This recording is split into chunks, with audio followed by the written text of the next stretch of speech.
Before y'all get into the video, I do want to let y'all know that it is an update basically stating what's going on, what they thought about everything, and speculations and stuff like that from the Coast Guard is going to be at the end of the video. And also I want to specify that all of these people that were on there are not billionaires.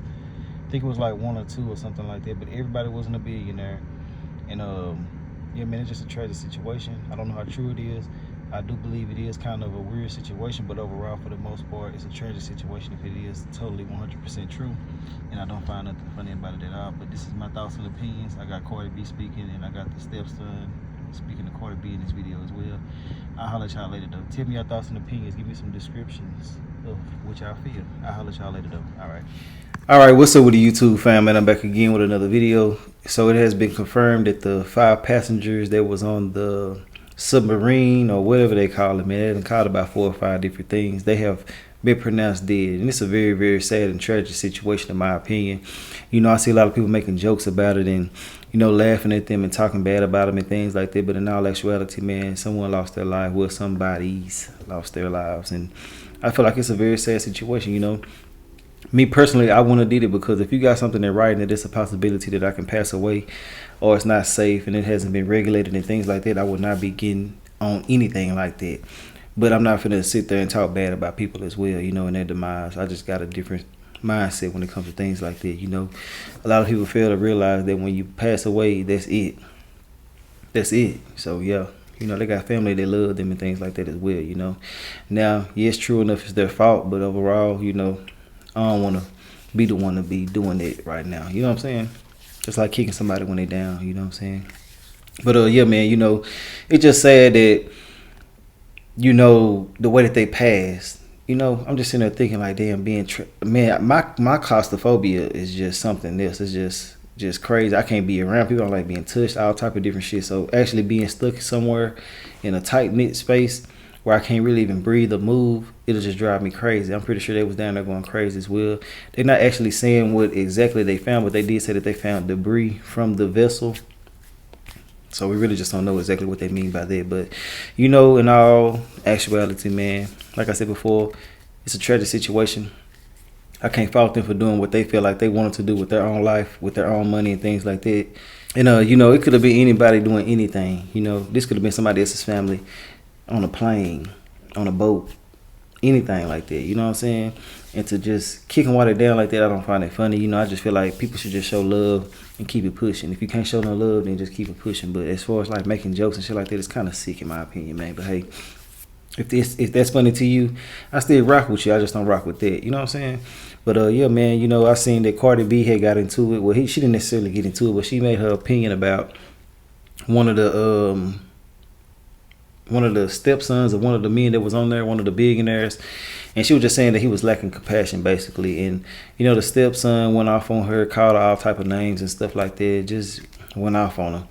And I mean, I can understand that to a certain extent. People just speaking on your situation and really don't know what's going on. But at the same time, man, he was saying he was going to go to a concert in the midst of all this shit happening. And it's weird, man. It's just a weird situation. The whole thing is bizarre. I don't know. It's a lot of conspiracy theories around this situation. I'm not here to say it's true or deny them, but I am here to say that it's a sad situation. RIP to these people, man. People do different things to have fun, and that's what they chose to do. That's like me. I like to travel. I would hate for a plane to crash and people make jokes about it. You know what I'm saying? It's just crazy, the lack of compassion that people have for human life these days, man. But yeah, excuse me, I'm a little stuffy, man, here. But yeah, man, I want to know y'all thoughts and opinions on this situation. Would you have done something like this? Now, me personally, like I said before, I wouldn't do it. And just put yourself in their shoes for a second. Just imagine yourself being in a small little bitty thing in the middle of a big body of water that's consistently pushing against you. So there's no way you can get out of anything like that. And they sealed it shut. So when they was in there, no water could get in it and anything. Dang. No water can get it and things like that. So, with that being said, man, they can't get out unless somebody let them out. So anywhere they go, they was out of there, man. But hey, I do want to know y'all thoughts and opinions on this situation. Tell me how y'all feel about this in the comment section. Do y'all feel like that, it was a crazy situation? Do you feel like that they was out of line for doing this? Me personally, man, like I said before, different people have different ways of expressing themselves. They have different ways of having fun, and it's just their way of choosing to have fun. And you know, I know a lot of people gonna make jokes and talk shit to me about it and things like that because I got compassion, which is weird, but it is what it is, man. But hey, overall, that's all I gotta say about the situation. God damn, who texted me? Shit. My bad, y'all. Damn. I'll holler at y'all later on another video, man. This is just something I'm throwing out for right now, but I will holler at y'all later on another video. And yeah, man, I'll holler at y'all later. So one of the billionaires that's missing on the water from that submarine shit, one of the billionaires, their stepson, is at a concert, right? At a Blink-182 concert. And people is like, well, what is he supposed to do? Be sad at the house? Is he supposed to go look for himself? Yes. You're supposed to be at the house sad. You're supposed to be crying for me. You're supposed to be right next to the phone waiting to hear any updates about me. You're supposed to be counseling your mom and shit.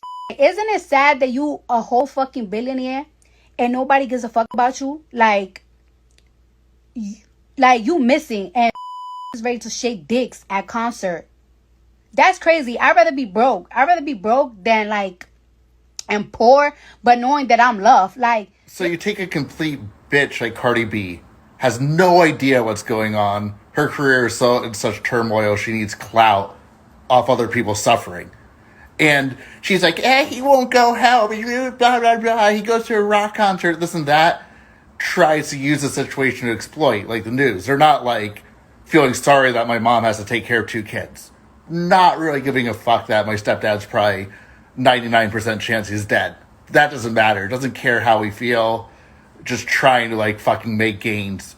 People like trolling, getting hate mail, all these things. And it's just fucked up. And to have Cardi B behind it, Cardi B, like, fucking grow up, get some class. Like, you're tasteless. Thank you for joining us today and over the past few days. This afternoon, Rear Admiral John Mauger will be providing an update on the most recent findings from ROV operations in search of the Titan submersible. He will provide a brief statement and provide the opportunity for questions after. Please limit your questions to 1 per outlet. Following the briefing, the Joint Information Center staff and I will be here to help you with any of your further needs. May I now please introduce Rear Admiral John Mauger.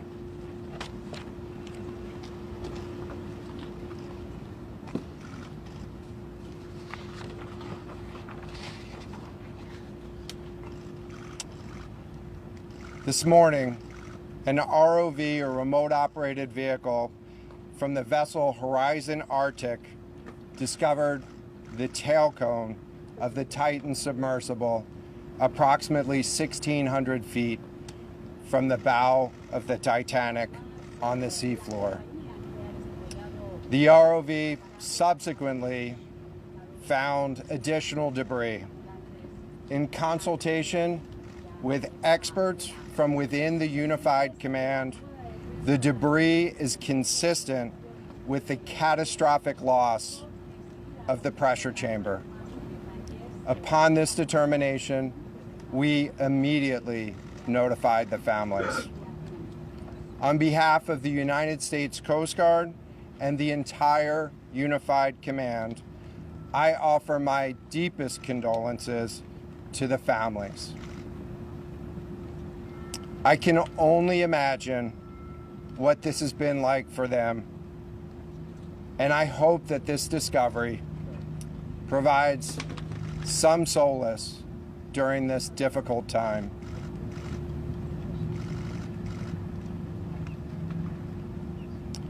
Additionally, we've been in close contact with the British and French Consuls General to ensure that they are fully apprised and that their concerns are being addressed. The outpouring of support in this highly complex search operation has been robust and immensely appreciated. We are grateful for the rapid mobilization of experts on the undersea search and rescue, and we thank all of the agencies and personnel for their role in the response. We're also incredibly grateful for the full spectrum of international assistance that's been provided. The ROVs will remain on scene and continue to gather information. Again, our most heartfelt condolences go out to the loved ones of the crew. We'll now take questions. John, what other debris have you found? John, what other debris have you found? Can you talk about the delay in reporting the vessel missing and what impact that had on the recovery? This was a incredibly complex case, and we're still working to develop the details for the timeline involved with this casualty and the response. And so we'll provide that information. James Matthews from Sky News. John, what other debris have you found? And have you found any trace of those who were on it?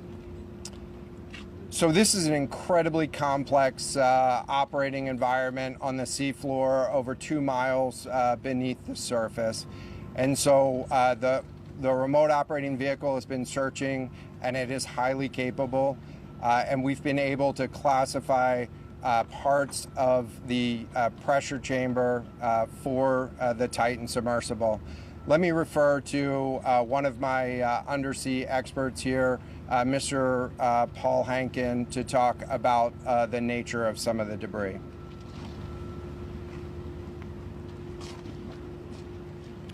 Thank you, Admiral. So essentially, we found 5 different major pieces of debris that told us that it was the remains of the Titan. The initial thing we found was the nose cone, which was outside of the pressure hull. We then found a large debris field. Within that large debris field, we found the front end bell of the pressure hull. That was the first indication that there was a catastrophic event. Shortly thereafter, we found a second smaller debris field. Within that debris field, we found the other end of the pressure hull, the aft end bell, which was basically comprised of the totality of that pressure vessel. We continue to map the debris field, and as the Admiral said, we will do the best we can to fully map out what's down there. Can I ask you, Admiral, can I ask you, thank you very much. It's a very difficult question to ask, but it will be an important one for the families, of course. What are the prospects of recovering the bodies of the missing crew? So the questions was related. I'm restating the question from the standpoint of sometimes it's hard to hear the question here. What are the prospects for recovering crew members? And so this is a incredibly unforgiving environment down there on the seafloor. And the debris is consistent with a catastrophic implosion of the vessel. And so we'll continue to work and continue to search the area down there, but I don't have an answer for prospects at this time. Admiral Tom Costello at NBC News. Is there any suggestion? Sorry, any suggestion at all that the sub itself collided with the wreckage of Titanic, or that instead it might have imploded above the wreckage and then rained down nearby? So the question was, is there any question as to whether or not the sub collided with the Titanic or whether it imploded above and debris field created from that? So the location of the Titan submersible was in an area that was approximately 1,600 feet from the wreck of the Titanic. I have an expert here that is familiar with that area and can talk about the debris field and what the debris field indicates in terms of where the casualty may have occurred. Rear Admiral, really quickly, can you tell me when that massive fleet will be called back? Hang on a second. The expert voice is coming up to answer the question. Thank you, Admiral. So the question is, where does the wreck lie in relation to the Titanic? I didn't hear the Admiral's answer. I think 1,600 feet. Was that correct, Admiral? Yeah, you got it. So that's off the bow of Titanic. It's in an area where there is not any debris of Titanic. It is a smooth bottom. To my knowledge and anything I've seen, there's no Titanic wreckage in that area. And again, 200 plus meters from the bow, and consistent with the location of last communication for an implosion in the water column. And the size of the debris field is consistent with that implosion in the water column. If I can ask a question, in terms of the timing here, you say that this was a catastrophic implosion. And I know it's early on, but is it your estimation that this happened right at the moment when they lost contact, an hour and 45 minutes after their descent? So the question was about the timing of the catastrophic implosion. Right now, it is too early to tell with that. We know that as we've been prosecuting this search over the course of the last 72 hours and beyond, that we've had sonar buoys in the water nearly continuously and have not detected any catastrophic events when those sonar buoys have been in the water. So, can you describe what happens from here, sir, in the next days and weeks?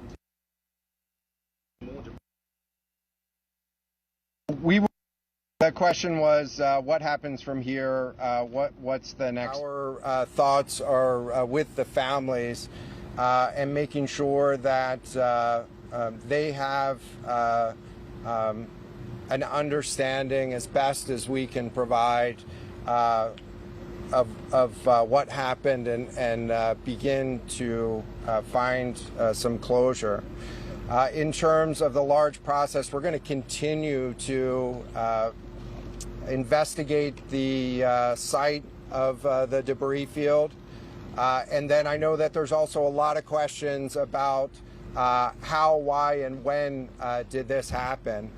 And so, those are questions that we will collect as much information as we can on now. While the governments are meeting and discussing, what an investigation of this nature of a casualty might look like. This is something that happened. I'll just remind everybody. This is something that happened in a remote portion of the ocean with people from several different countries around the world.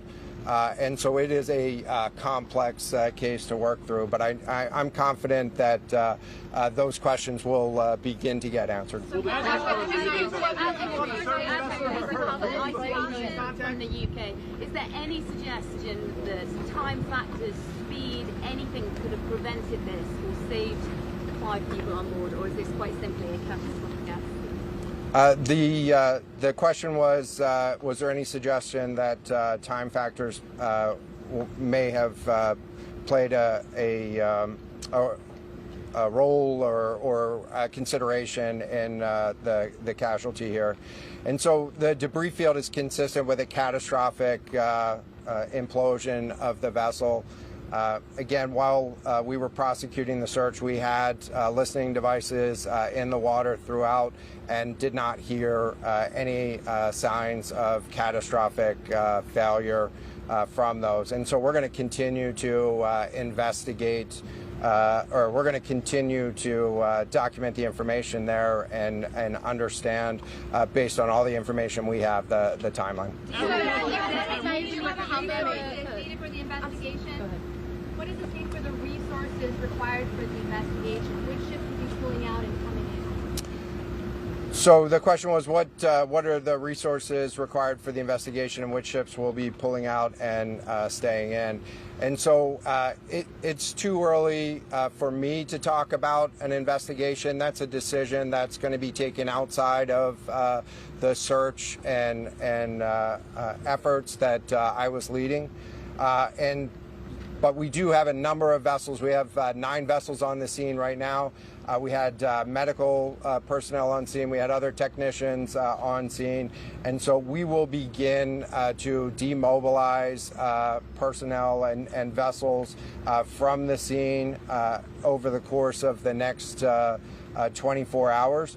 But we're going to continue remote operations on the sea floor And I don't have a timeline for when we would intend to stop remote operations on the seafloor at this point. Admiral, as a result of this, do you think there should be changes in the way these are safety rated or inspected so that this won't happen again? Yeah, the question was essentially about do you think that there should be changes in safety ratings or inspection for these standards? I know that there's a lot of questions about why, how, when this happened, and the members of the Unified Command, have those questions too as professionals and experts that work in this environment. And this is an incredibly difficult and dangerous environment to work in out there.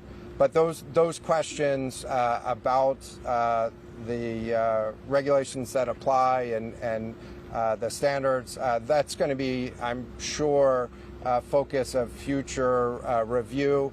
Right now, we're focused on documenting the scene and continuing the subfloor operation. We don't know the timing here, but there was the banging noises yesterday that redirected and redeployed the ROVs to this area. Is there anything conclusive in those noises, and did that redirection and then finding this debris field today all help? So throughout the search efforts, we reacted to the information that we had available to us.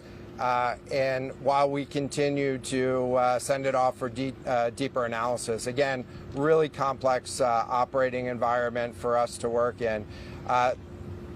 Let me check with the experts, but there doesn't appear to be any connection between the noises and the location on the seafloor. Again, this was a catastrophic implosion of the vessel, which would have generated a significant broadband sound down there that the sonar buoys would have picked up. This will be the last question. Can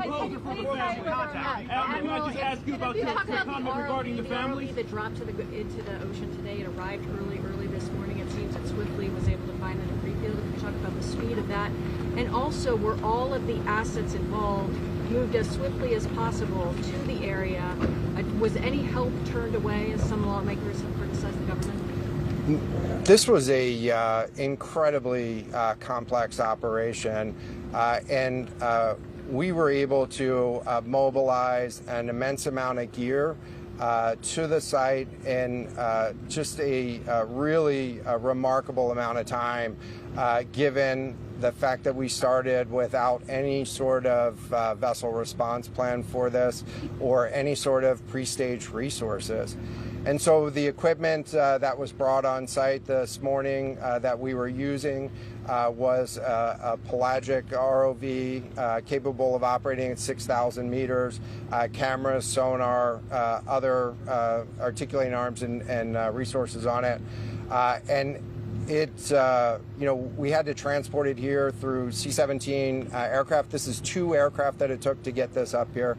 And so we've really had the right gear on site and worked as swiftly as possible to bring all of the capabilities that we had to bear to this search and rescue effort. And it was just a huge international and interagency effort to make this happen. So I'm really grateful for all of the responders that came out to support this and really search for the vessel. It is a difficult day for all of us, and it's especially difficult for the families, and our thoughts are with the families today. But this was an immense support, and we had the right gear on the bottom to find it. So thank you. Will you attempt to recover the bodies, can we ask you? The victims, will they be recovered? Thank you so much, everyone, for attending this afternoon. There are no future planned press conferences. Updates will be shared to the USCG Northeast Twitter page.